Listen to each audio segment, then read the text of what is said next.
Սուրբ Կատարին է, Սուրբ Խառլամպի, Բերզենների եկեղեցի կամ պարզապես Կապանի հունական եկեղեցի։ Ինչպես հույները հաստատվեցին Կապանում եւ հիմնեցին իրենց եկեղեցին, իմանանք միասին։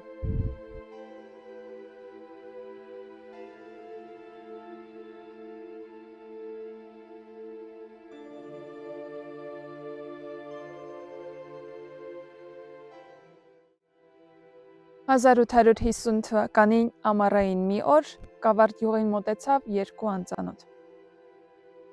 Օտարականները Կապան ոտք դրած առաջին հույներն էին։ Մեկը ուստա Ալավերդին էր, նույն ինքը Խառլամպին, իսկ երկրորդը Օսմանը, Լազարևը։ Նրանք գնելով Կավարտից մեկ հանքակտոր սկսում են այն շահագործել։ Շուտով Կավարտի արևոտ կոչվող վայրում Խառլամպի Կոնդուրովը եւ Օսման Լազարևը բացեցին առաջին հանքը։ 1853-ին Կավարդ գետակի վերին հոսանքում Խառլամպին կառուցեց պղնձաձուլարան, որին տրվեց Կավարդ անունը։ 1853-ին հրավիրվեցին 27 հույն ձուլող վարպետներ։ Գործարանը տարեկան արտադրում էր 678 փուտ պղինձ։ Խառլամպին եւ Օսմանը բանվորներ են վարձում կավարդցիներից, շինարարություն անում, հանքեր փորում, դրվում են առաջին հալոցները։ Ամեն բան արվում էր ձեռքի ուժով, տնայնագործական եղանակով։ 1854-ին շահագործման հանձնեց Մեծ Մարաղայի հանքը։ Շուտով Մեծ Մարաղան աղետի ենթարկվեց։ 1858-ին Կոնդուրովները կառուցում են Հալիձորի ձուլարանը։ 1861-ին հորդառատ անձրևներից առաջացած ջրհեղեղը նոր վնասներ պատճառեց Կոնդուրովների ձեռնարկություններին։ 1860-70-ականներին բացվեցին նոր հանքեր եւ հայտնաբերվեցին նոր երակներ Սայաթ լեռան թեքության վրա։ 60-ականներին Կոնդուրովները շահագործում էին Բարաբաթումի հանքերը։ 1863-ին ձուլարան են կառուցում Վաչագան գետակի աջ ափին, Ողջի Վաչագան գետերի միախառնման տեղում։ Կոնդուրովների կառույցներից նշանավոր էր այս ձուլարանի հարևանությամբ հետագայում կառուցված հիդրոկայանը։ Եվ աստիճանաբար ձևավորվում է Կապանի Կավարտի հունական համայնքը։ Սկզբում բնակություն հաստատեցին 128 հույներ, հիմնականում երիտասարդ աշխատողներ, այնուհետև նրանք ամուսնացան, ստեղծեցին ընտանիքներ եւ շուտով տնտեսությունների թիվը հասավ 40-ի։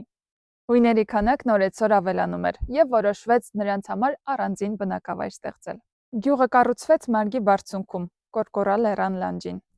Բարձր տեղանքի պատճառով ինչ-որ մեկի կողմից կնքվեց Բաշքենդ անվամբ, թուրքերենից գլուխ եւ գյուղ բառերի համադրությամբ։ Նրանք ընդունեցին ռուսական հպատակություն, բացեցին ռուսական դպրոց, բերեցին ռուսերենի ուսուցիչ։ Իրենք ռուսերեն չգիտեին, բայց իրենց սերունդներին սովորեցրին ռուսերեն։ Բաշքենդի տարածքը հարմար էր, բարձր դիրք, անտառներ, ջրեր եւ արևկող եւ զով։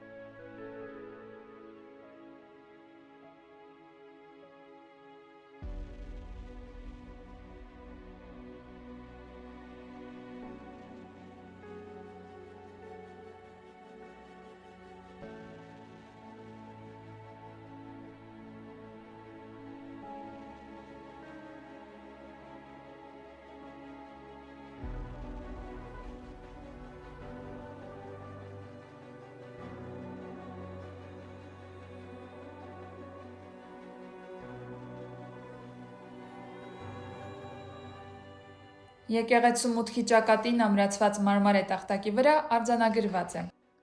Քրիստոսի ծննդից հետո 1865 թվականին համառուսաստանյան կայսար Ալեքսանդր II-ի թագավորության եւ Կովկասի փոխարքա մեծ իշխան Միխայել Նիկոլաևիչի օրոք, Վրաստանի պատրիարք, arczepiskopos Պայծառափայլ Եվսեի օրոք, տաճարը սկերտվեց Կավարտի պղնձաձուլական գործարանին կից, կամքով Գյումուշխանեի փաշայության։ Ի հիշատակ Սուրբ Նահատակ Խառլամպիի գլուխն շինարարության հանդիսանում է Խառլամպի Կոնդուրովը, նույն ինքը Ալավերդինսկի։ Եկեղեցին կառուցված է մուգ դարչնագույն տուֆաքարի եւ բազալտի համադրումով։ Թե որտեղից են բերվել քարերը, ստույգ հայտնի չէ, բայց ըստ այստեղ ապրող մարդկանց կարծիքի այն բերվել է Շուշիի մոտ գտնվող քարհանքերից ուխտերով։ Տուֆը լույսի ու արեգակի շողերի տակ տարբեր գունավորումներ է ստանում, բերում խորհրդավորության եւ թեթևության զգացում։ Եկեղեցուն հետաքրքիր երանգ է հաղորդում նաև պատուհանի շրջանակների, քիվերի եւ զարդանախշերի կառուցման համար օգտագործված սպիտակադեղնավուն կրաքարը։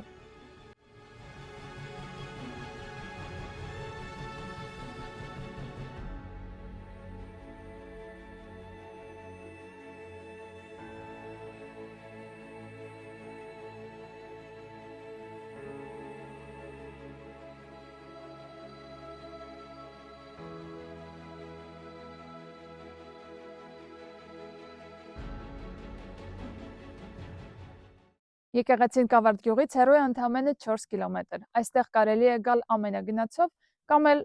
թեթե Վարշավով։ Այսօրվա մեր ամենագնացով Վարշավի եւ դրոնով նկարահանման համար հատուկ շնորհակալություն ենք հայտնում Discover Սյունիքին։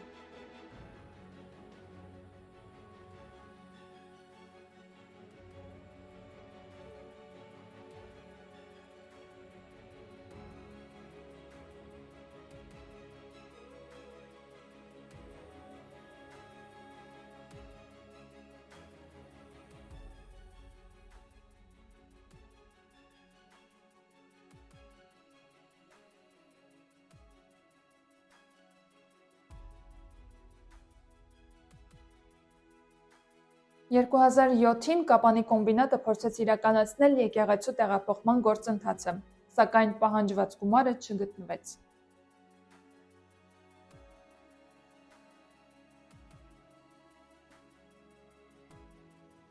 Տաճարը դիմակայել է երկու մեծ երկրաշարժի՝ 1931 թվականի ապրիլի 27-ի և 1968 թվականի,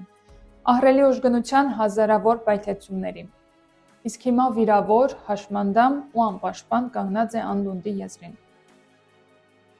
Եկեղեցին արտաքին ուղղանկյան մեջ պարփակված կիսաշրջանաձև միախորան, երկու կիսաշրջանաձև ավանդատներով, խորանի հետ կամարաձև բացվածքներով կապակցված եռանավ, թաղածածկ, բազիլիկ գմբեթավոր եկեղեցի է, արևմտյան մասում կրկնահարկ զանգակատնով։ Ունեցել է կղմինդրե երկլանջ տանիք։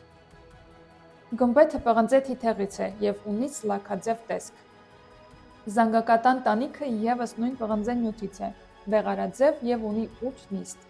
Գմբեթը ութանիստ է, որը հենվում է գմբեթատակ թմբուկի վրա, որոնք իրենց հերթին հենվում են 4 կլոր սյուների վրա, որոնց տրամագիծը 50 սանտիմետր է։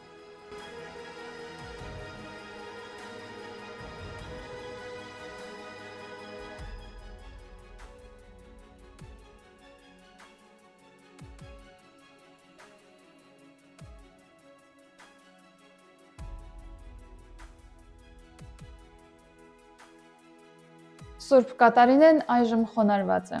ու չես հասկանում՝ սպասում է վերջնական կործանման, թե փրկության։